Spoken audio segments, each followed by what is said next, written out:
ओम साई राम, जय साई राम। मैं हूं श्रुति और साई की फुलवारी चैनल में आप सबका स्वागत है। आज फिर मैं आपके सामने हाजिर हुई हूँ बाबा के कुछ ऐसे अनुभव लेकर।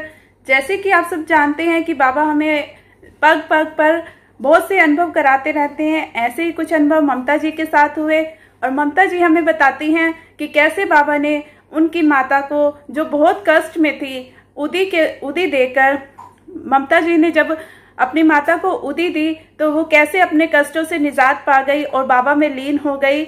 आप जानेंगे ममता जी के द्वारा।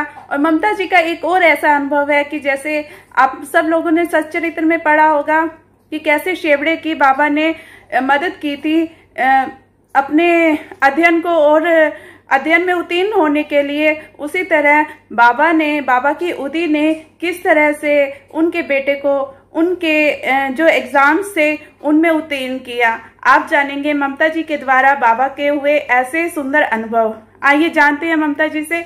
ओम साई राम, जय साई राम। अगर आपको ये चैनल पसंद आ रहा है तो इस चैनल को लाइक कीजिए, सब्सक्राइब कीजिए और इस बाबा की फुलवारी को बहुत प्यार दीजिए और इसे आगे बढ़ाइए। ओम साई राम, जय साई राम।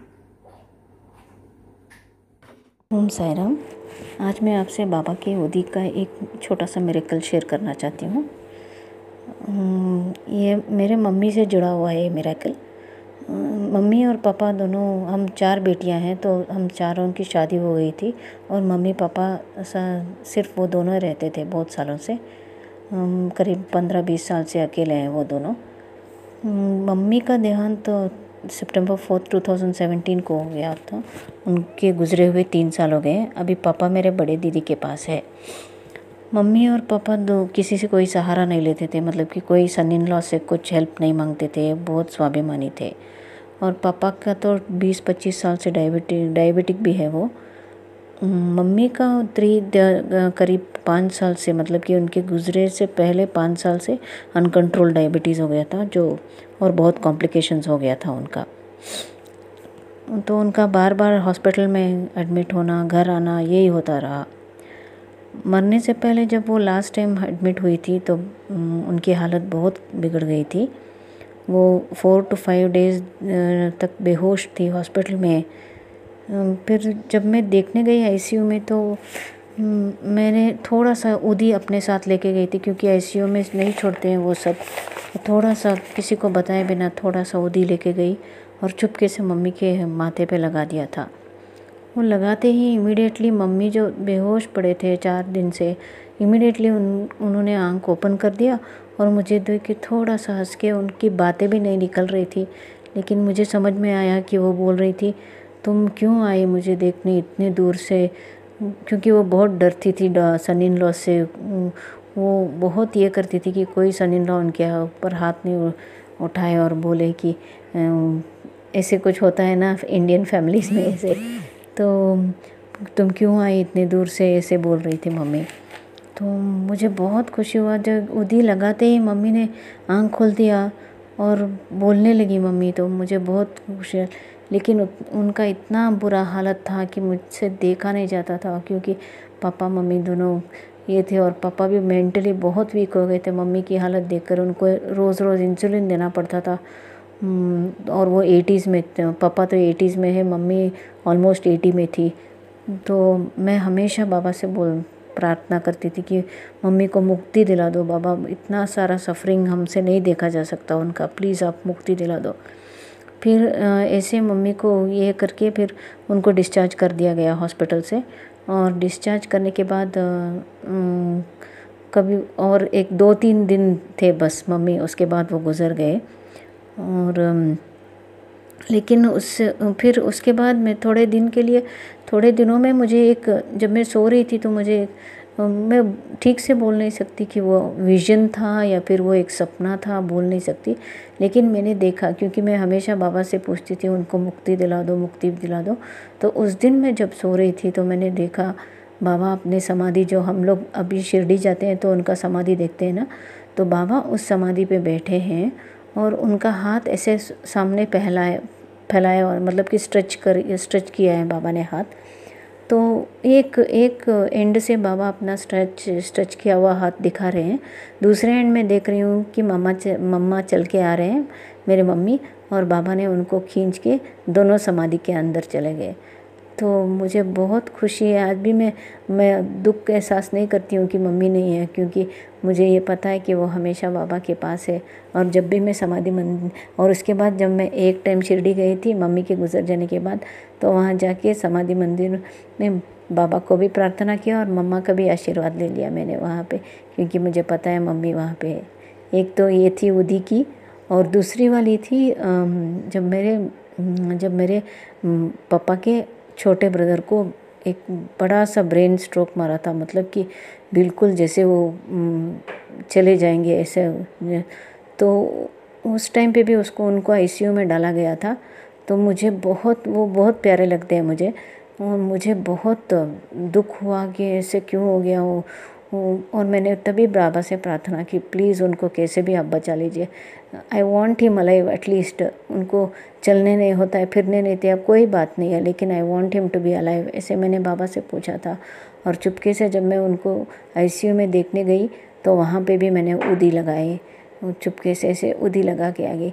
आज भी मेरे काका जी है, मतलब और हालांकि उनको चलना होता है सहारे से, और लेकिन उनकी बोली नहीं आती है उनको, क्योंकि ब्रेन स्ट्रोक हुआ था।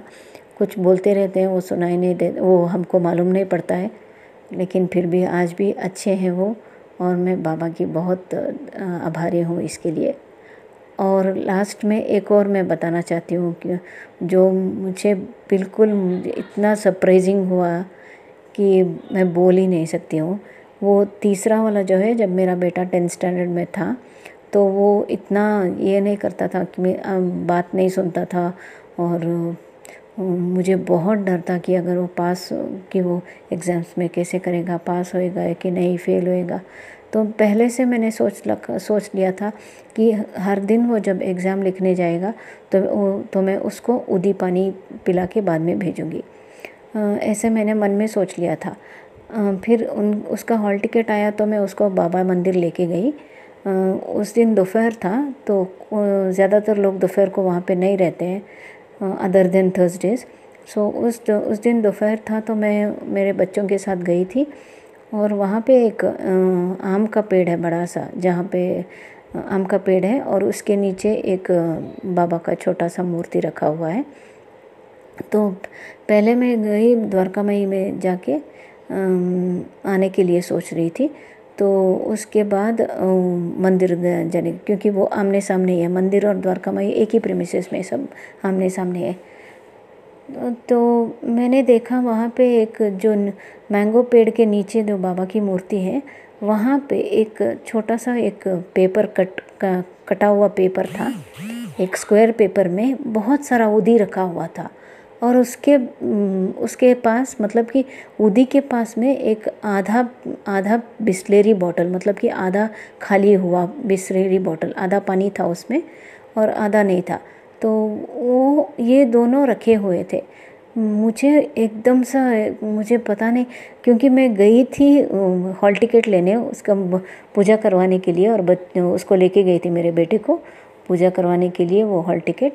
वो उदी पैकेट और पानी देख के तो मुझे ऐसा, क्योंकि मैंने सोचा था घर में कि मैं रोज़ उसको उदी पानी पिला के बाद में एग्ज़ाम के लिए भेजूँगी। फिर मैंने देखा ये दोनों पैकेट, ये उदी का पैकेट और पानी रखा हुआ था। तो मैंने बाबा से वहीं पे बोल दिया।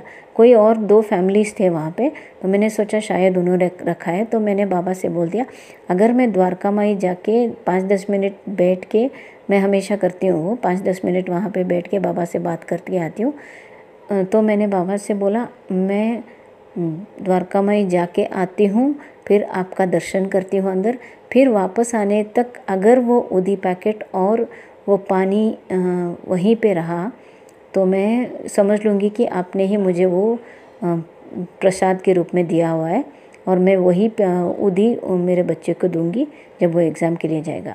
तो मैं सारा मंदिर पूरा घूम के आई, तो देखा वही वो उदी पैकेट और वो पानी का बोतल वही था। मैंने सिक्योरिटी से भी पूछा ये किसने रखा है, उन्होंने बोला मुझे पता नहीं किसने रखा है, आपको चाहिए तो आप ले लो करके बोल दिया। फिर मैंने उठा लिया उसको, और वही उदी में रोज़ उसको पानी में डाल के वो देती थी जब वो एग्ज़ाम जाता था, और उसने 72% लिया 10th स्टैंडर्ड में। मुझे बहुत खुशी हुई और मैं बाबा से ऐसे जुड़ी हूँ और जुड़ती रहूँगी जब तक मेरी जान है। जय साई राम, ओम साई राम।